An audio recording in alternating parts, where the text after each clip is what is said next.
Most people still think humanoid robots are internet clips, backflips, dance moves, demo rooms. But the real humanoid race has already split into two lanes. Lane 1 is shipping into real facilities, doing boring work for hours. Lane 2 is promising scale and betting it can outrun the hard problems.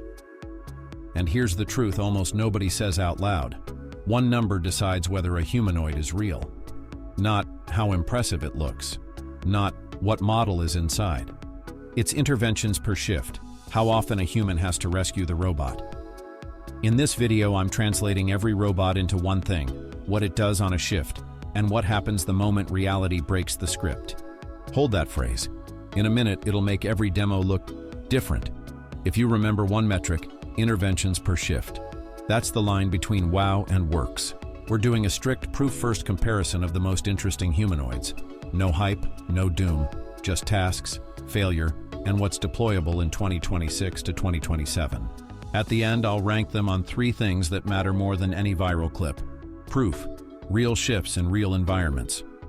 Recovery, what happens when they fail. Scale, can they go from dozens to hundreds to thousands? This isn't coolest robot wins. This is who's closest to a paid, repeatable loop. Work, fail, recover, repeat. We're not ranking who's coolest. We're ranking who's closest to a paid shift. Humanoids don't win because they look human. They win because the world is built for humans. Doors, stairs, shelves, tools, workstations. But a humanoid doesn't need to be perfect. It only needs to beat the bottleneck on cost, safety, and reliability inside a narrow loop. And the loop snaps on one word: recovery. A robot can succeed 90% of the time and still fail if the other 10% demands a human rescue crew. Use this scale: 0 to 2 interventions per shift, scalable; 3 to 8, pilot territory; 9+, babysitting. A robot that works once is entertainment. A robot that works all week is a product. Before we score anyone, you need the recovery ladder. 5 levels. Level 1, freeze. It stops and waits. Human must step in. Level 2, safe stop. It halts safely. Still needs a human to restart. Level 3, retry. It attempts a new grasp or correction on its own. Level 4, reroute. It changes the plan, path, or strategy. Level 5, resume. It returns to throughput without human help. Now you can judge clips like a pro, not did it do it? But what recovery level did it show when the world got messy? Proof is easy to film. Recovery level is what decides deployment. Here's what most videos skip. Humanoids don't show up alone. They show up with an operations stack, like SAS for physical work. There's a fleet dashboard, motor load, joint temperatures, battery cycles, fault codes. There's an exception queue: failed grasp, object slipped, aisle blocked, vision uncertain, wrong kit, safety stop. There's remote assist too. Not someone doing the job, someone nudging the edge case, a 10-second correction, a new grasp point, a micro reroute. And every intervention is logged. Who intervened, how long it took, what failed, what changed, whether it repeats tomorrow. Because the robot isn't judged by highlights, it's judged by a trend line. Do interventions drop over time? Every intervention is labor, plus downtime, plus risk, plus training debt. Micro open loop. In a minute, you'll see why one site can look stable, and a second site can spike interventions overnight. If interventions don't drop, it doesn't scale. It just gets babysat.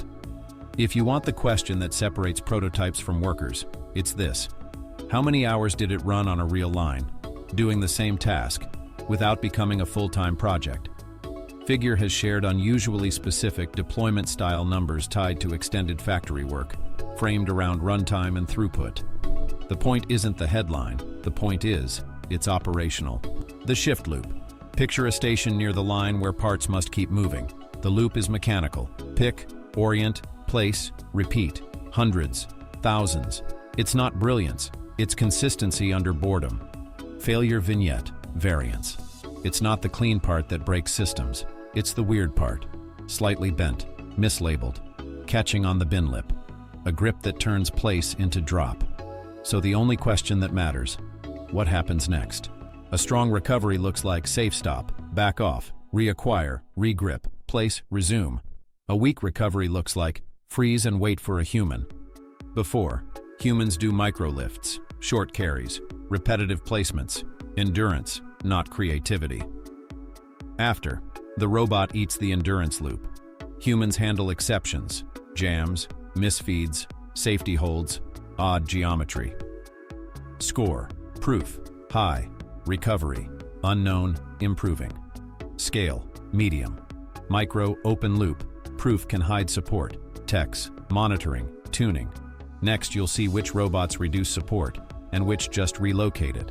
The question isn't can it do the task, it's does it need fewer rescues every quarter? Warehouses don't pay for hype, they pay for throughput. That's why warehouses are the cheapest proof environment on Earth. Structure, repetition, measurable ROI. Digit is positioned around repeatable logistics loops with public commercial deployment framing. The shift loop pickup tote to carry to place to repeat all day. The scoreboard is boring, and that's the point. Failure vignette, ambiguity. In warehouses, walking isn't the hard part, ambiguity is. Crushed tote, blocked aisle, a cart parked just wrong. A human stepping into the path and stopping where they shouldn't. Strong recovery, slow to yield to reroute to resume. Weak recovery, freeze to wait to summon a human. Score, proof, medium to high recovery, medium scale, medium to high. If a robot needs an intervention every 5 minutes, it isn't replacing labor.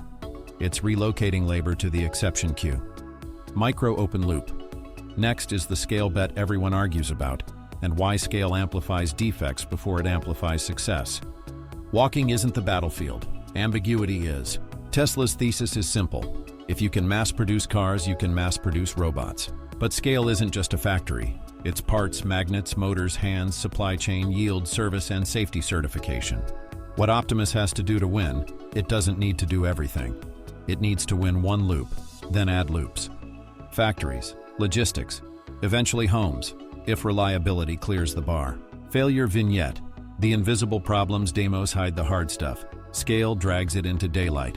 A joint overheats on day 12. A gripper wears faster than expected. A firmware update shifts behavior. A safety team changes rules. Now interventions spike. And at scale, a spike isn't a hiccup. It's a fleet problem.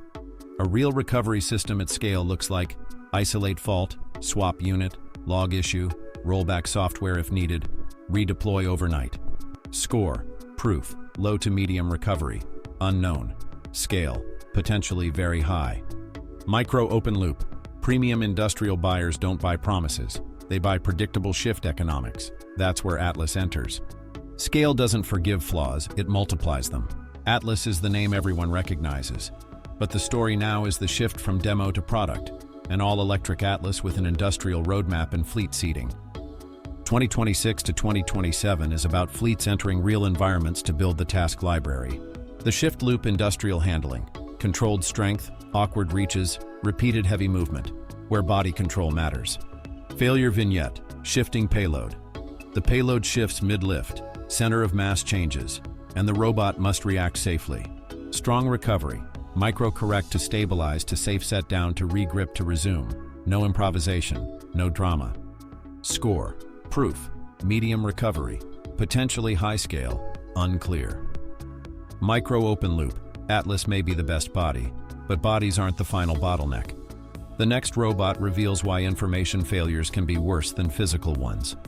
If you're impressed, good. What recovery level did you just see? If you want a realistic humanoid job in 2026 to 2027, it's not build the car. It's bring the right parts to the right place at the right time. Apollo is tied to factory logistics style use cases, kits, delivery, light inspection and flow. The shift loop kitting, delivery, staging, light inspection while moving repeat. Keep the line fed. Failure vignette, informational failure. Here's the twist. The failure isn't physical, it's informational. Wrong kit, wrong time, wrong station. Strong recovery, detect mismatch, quarantine tote, flag exception, reroute delivery, update audit log, resume. That's where robotics collides with AI ops. Verification, accountability, exception handling. Score, proof, medium recovery, medium scale, medium. Micro open loop. So why do some teams leap forward while others crawl? Because the accelerator isn't metal, it's training. The failure moved from physical to informational. That's a major shift. Humanoids can't learn like humans. Learning by breaking yourself is a financial disaster. So the modern training pipeline has 3 doors. Door 1, simulation millions of failures. 0 broken robots. Friction changes, pushes, slips, disturbances.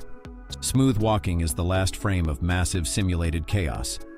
Smooth walking is usually the last frame of millions of failures. Door 2, teleoperation/demonstrations. Humans puppet tasks to generate training data. Humans don't just do the job, they teach the job. That's why progress can look sudden. Every guided repetition becomes fuel. Sudden progress is usually data, not magic. Door 3, generalization. The prize is doing the next task without starting over. Skill transfer across tasks. And that's why autonomous driving companies matter. Simulation culture, safety thinking, edge case obsession, data loops. The race isn't bodies versus bodies. It's training loop versus training loop. 1 factory can be proof. 2 factories is the test. Because the second site is where intervention counts spike again. Lighting changes. Floor friction changes. Bins are the same, but not really. Stations are offset by inches. Safety rules differ. Pacing differs. So the robot that looked stable at Site A suddenly needs help at Site B. That's why the real winners won't just show a robot working. They'll show interventions dropping across multiple sites. 1 site is a story, 2 sites is proof, 10 sites is a business. Humanoids start where 4 things are true: semi-structured environment, repeatable task, recoverable mistakes, measurable ROI. First winning task families aren't glamorous. Kitting and parts delivery, loading close to the line, tote transfers in warehouses, light inspection during flow. What stays hard? Dexterous hands, autonomous recovery, true multitask generality. So in 2026 to 2027, the story isn't humanoids everywhere. It's humanoids in chosen loops where the math works. The first humanoid jobs aren't glamorous, they're measurable. Who's winning depends on your metric. Proof leader, figure ROI plus replication leader, digit premium capability, Atlas best near-term factory role definition, Apollo biggest upside wildcard, Optimus. And the universal metric stays the same. Interventions per shift, because every intervention is a hidden human. Hidden humans are what stop robots from scaling. The most valuable footage isn't success, it's failure recovery. Autonomy stacks are migrating into humanoids. Perception, simulation culture, edge case obsession, safety thinking. So the race may flip from best body to best training loop. Final twist, the next leap won't be a better body, it'll be a better learning loop. If you want to track humanoids like a pro, ignore highlight reels. Watch, shift metrics, interventions per shift, site replication, cost framing, and failure recovery footage. Because the future doesn't arrive as a viral demo. It arrives as a quiet Tuesday, when the robot fails and recovers. And here's my question for you. Which matters more, proof, recovery, or scale? Because your answer changes who you think is winning.